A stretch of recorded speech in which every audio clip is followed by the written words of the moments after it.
Red 2 standing by, all for lit and in the green. Welcome back to Legend of Zelda, the Minish Cap. Now, prior to doing this particular episode, I've got the kinstone fusions that occur in the actual residence of the Wind Tribe out of the way. So a few bits of dialogue won't pop up. But that's okay, it means we don't have to listen to Eslow's boring exposition. Up we go. And we can open up a path for the Ocarina.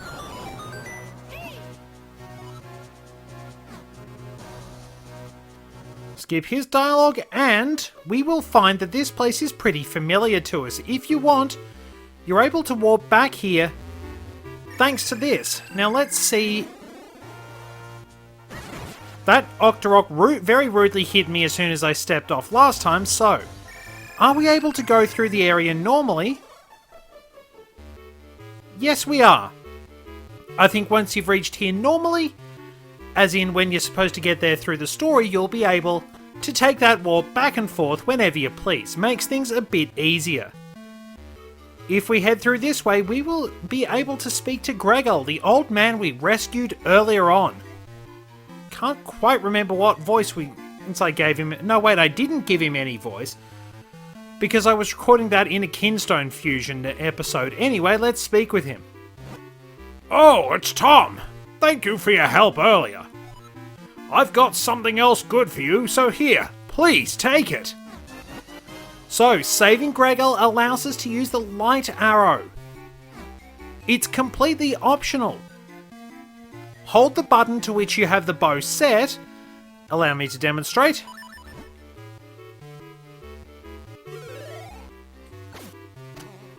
And there we go. That's basically how the light arrows work. Might be helpful, but they are kind of optional. So, if we head through to this room, we'll find some more treasure chests we can loot.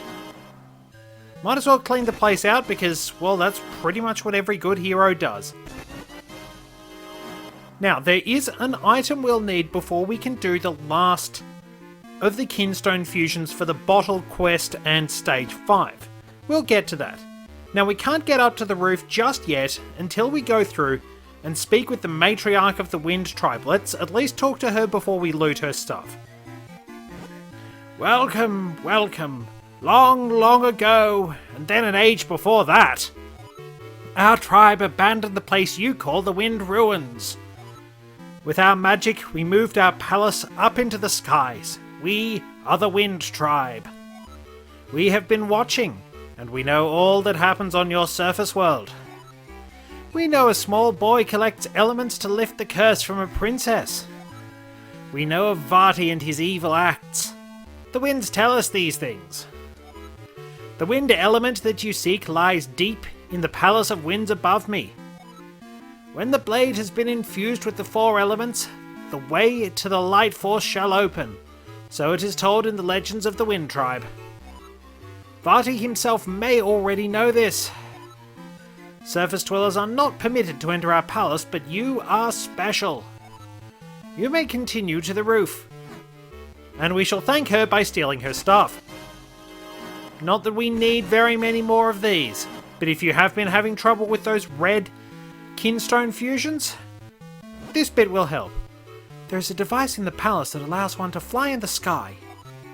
When I get bigger, I want to explore the palace and find it. But I'm too scared right now. So, we get to our nice peaceful music. Break a few pots.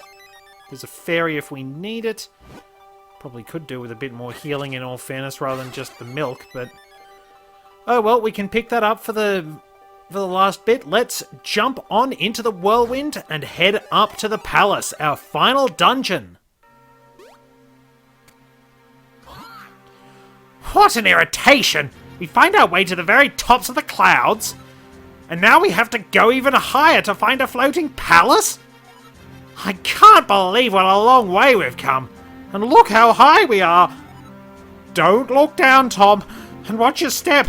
It's a long fall from here. This place has beautiful music, but the problem is, it's kind of, in a sense, it's kind of mitigated by the fact that the beautiful flute and harp bit doesn't really stick around very much. Okay, so we've knocked the Peahats to their doom.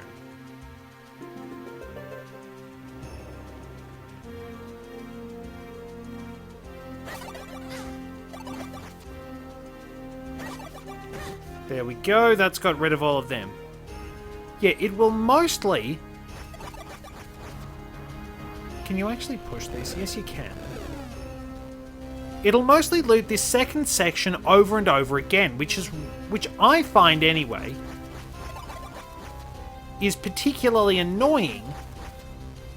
Well, on account of the fact that that flute and harp section at the start is really, really beautiful.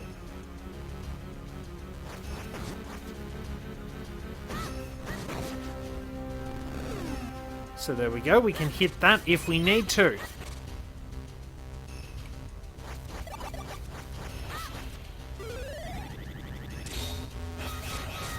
Let's see, where are we going? We will have to push this out of the way.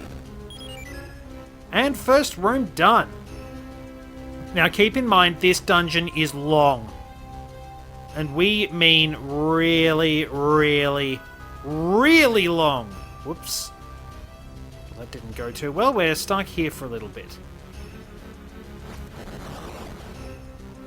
Whatever those floating bombs are, they can be taken out pretty easily with a well-placed arrow or a shot from the boomerang. We do get a pretty nice moving background below us, as if the Palace of Winds is actually travelling through the sky. You will notice it repeats, but it's still a pretty nice touch. Whoa, whoa, around the other way. That could have been catastrophic.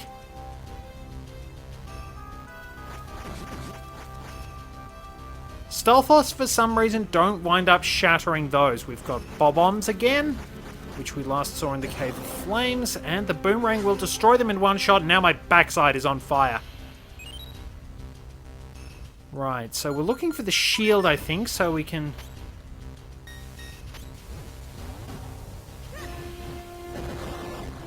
Well, that wasn't too bad, but I think we have to head up this way. Ah, we can't get that just yet. Those grates work with our dungeon item, the Roc's Cape. We'll find out what to do in due course. For now, head over this way. There's a fluffy cloud floating here. It looks awfully comfortable. So, with Captain Obvious Eslo telling us what to do again, let's get our boomerang out. If you have the magic boomerang, it is going to be much more cost effective than arrows. Dodge that spiked roller.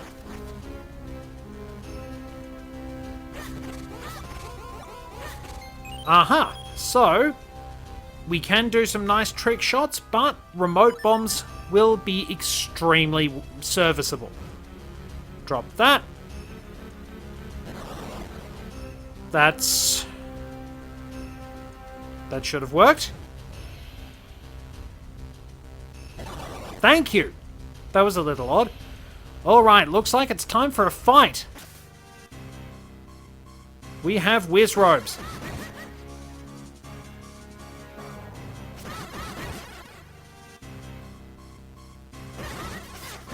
We have more whiz robes.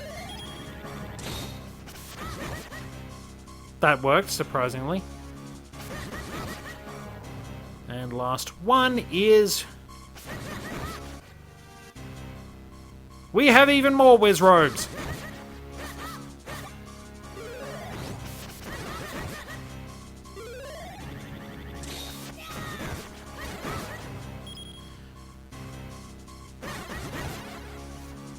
All right. And there is our treasure chest. This should be our dungeon item. The Roc's Cape. This item first appeared in Oracle of Seasons. You could jump like you could with the Roc's Feather, but you had to hold the button to jump that bit further. You could jump up to 3 tiles, in a sense much like running and jumping with the Pegasus boots. And I think you could combine it with the Pegasus seeds. But basically, it's essentially an upgrade of the rock's feather that appeared... I've lost my tangent for some reason. Oh, right. Oh, that looks pretty hot.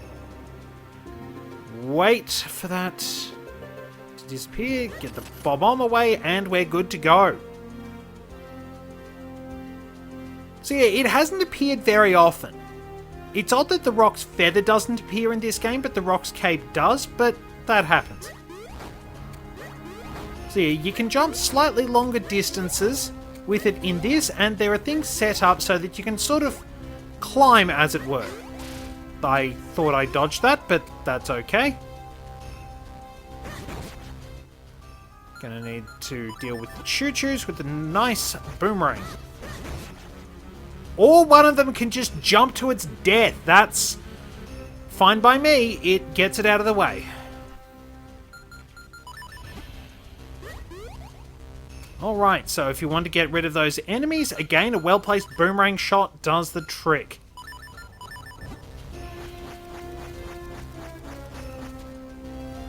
Oh no, wait.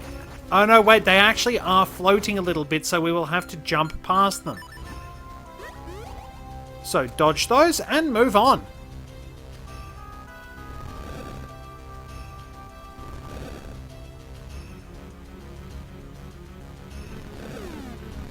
There we are. Now, make our way through here very carefully, and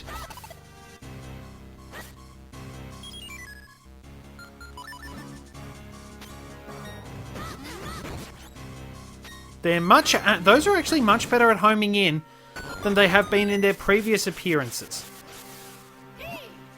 There's a strong gale blowing here. Try not to get swept away. Thank you. And hold on to your hat.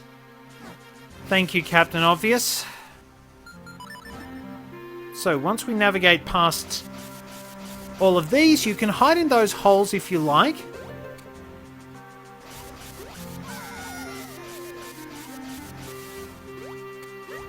I was trying to jump over, that didn't quite work. But basically move quickly and... I was just about to say carefully actually, because I thought I'd beaten it. Oh well.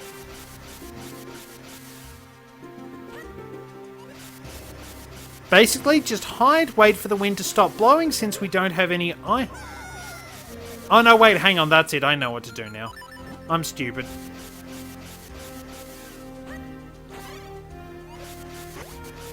And somehow we beat the breeze. So, there we are, minor brain fart, but... Our journey continues, and Eslo is interrupting us again. Telling us something we already know. Or at least I've showed you. This has probably been the issue since Ocarina of Time, in all fairness. The helper characters get really, really Captain Obvious.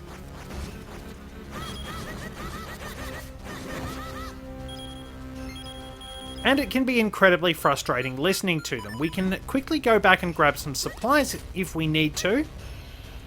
So, from here though, we'll have to stick our landing on this platform. Just like that. Plenty of jumping techniques will be used throughout this, and it will be our main method of navigating the area. So we steadily go up, and up, and up. Trust me, if I'm sounding a little bit frazzled, this dungeon is long and it can be incredibly irritating.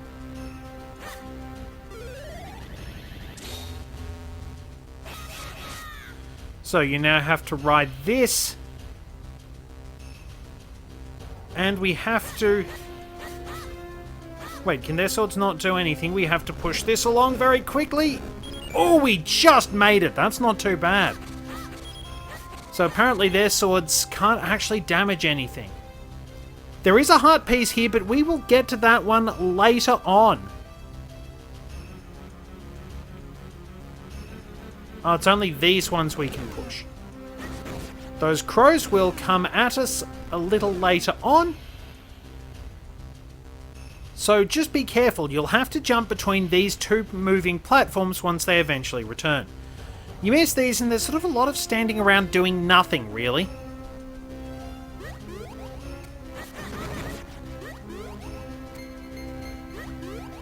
So yeah, quickly switch around.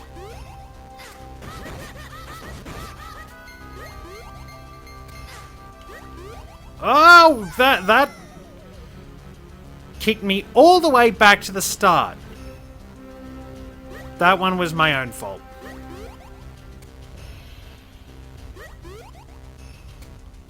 I'm not sure how I managed to wind up doing that, in all fairness.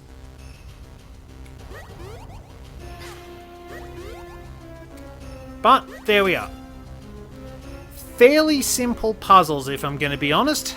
It's really just the length of the dungeon that winds up grinding on you.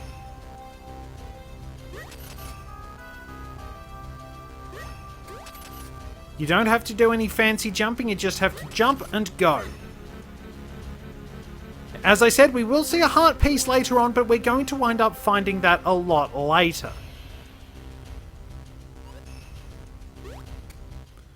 We'll have to do some clever trickery with our Minish shrinking abilities.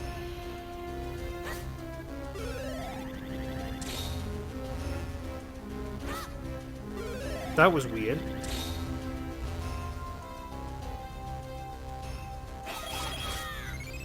That worked. And as always, there's a little offshoot to explore. Ah, rightio, we come back through that way. Shrink down and through the tunnel. But yes, you see what I mean? We've got this really annoying, endless, sort of essentially endless loop of the second part of this level's music, and it bugs me.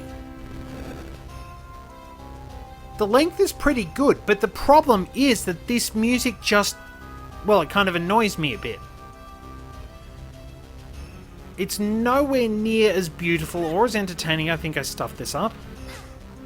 So we have to take our knocks. We are now in the interior section of the palace, temporarily.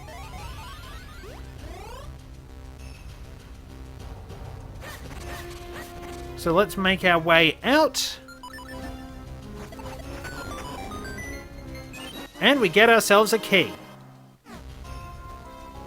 So yeah, the fact that the music does just loop like that is really, really stupid. The first part is so beautiful when you consider that the game has honestly such a phenomenal soundtrack, and this bit sort of... it almost sounds a bit over-synthesized in a sense. It's... I know we are essentially working on MIDI files, but it doesn't sound anywhere near as fun as the rest of it.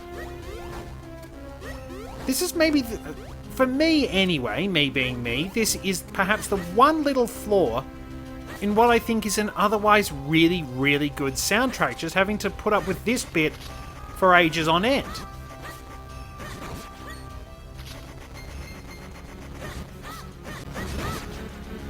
We'll take care of those guys, and then we can proceed. So, of course, more fans, be very careful.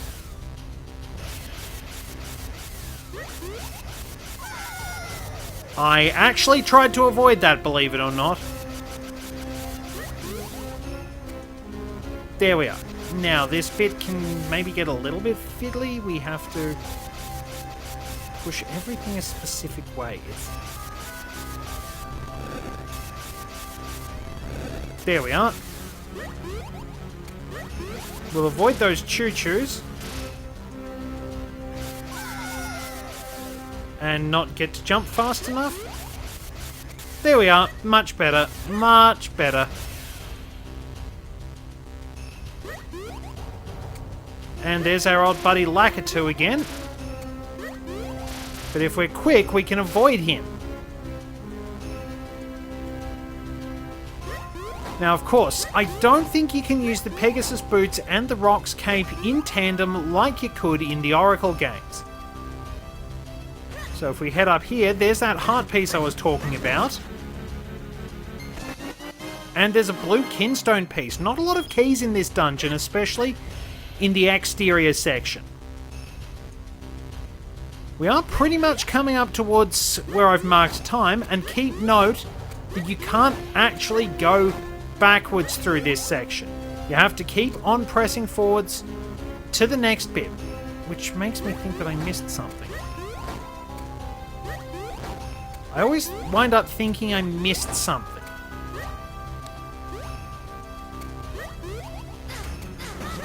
Right into the Stalfos. Jeez, I'm not having a good day.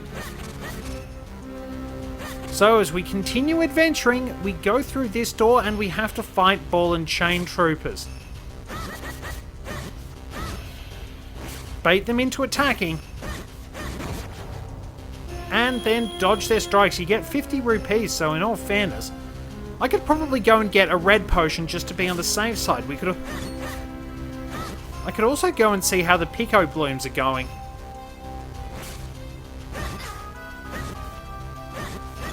The fact they only have one direction in which they can attack you. There's our... Wait, that's our... No, that's our small key. It just looked like the beat. Just... I don't know what I was thinking. So, if you need a health refill... You've got sparks on hand for that. We can't get that particular chest just yet. We have to go around. And now we will actually wind up doing something stupid.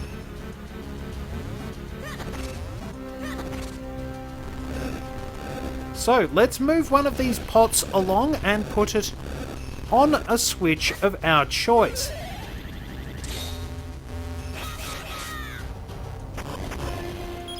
Can't open the door otherwise. It's nice to see that mechanic actually being used. We have to time everything very, very carefully here. Another leap of faith.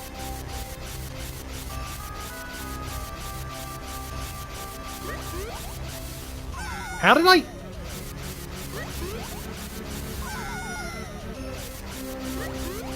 Thank you! Third time's the charm. Why did I... Okay, Ice Whiz Robes. And we have to deal with that constant air current. Now, if you'll allow me, we can defeat Ice Whiz Robes with our sword relatively easily. But...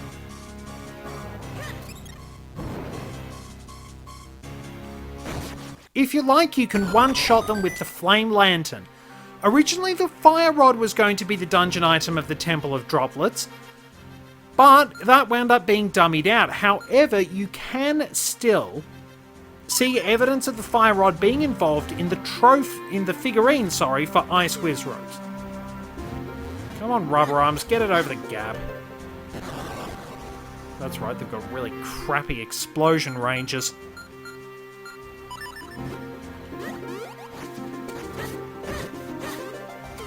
Jump to your doom. Yes, that's intelligent.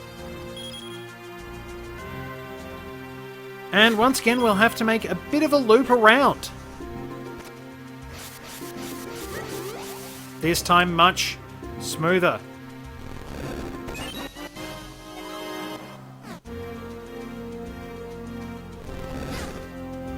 That's a little rude, but there we are. We have our key, and we are ready to move on. That was an interesting return. We're ready to move on into the next part of the dungeon. I think I will wind up wrapping things here for this particular episode because it's a bit of a drag. Thank you very much for joining me. Until next time, this is Red 2, returning to base.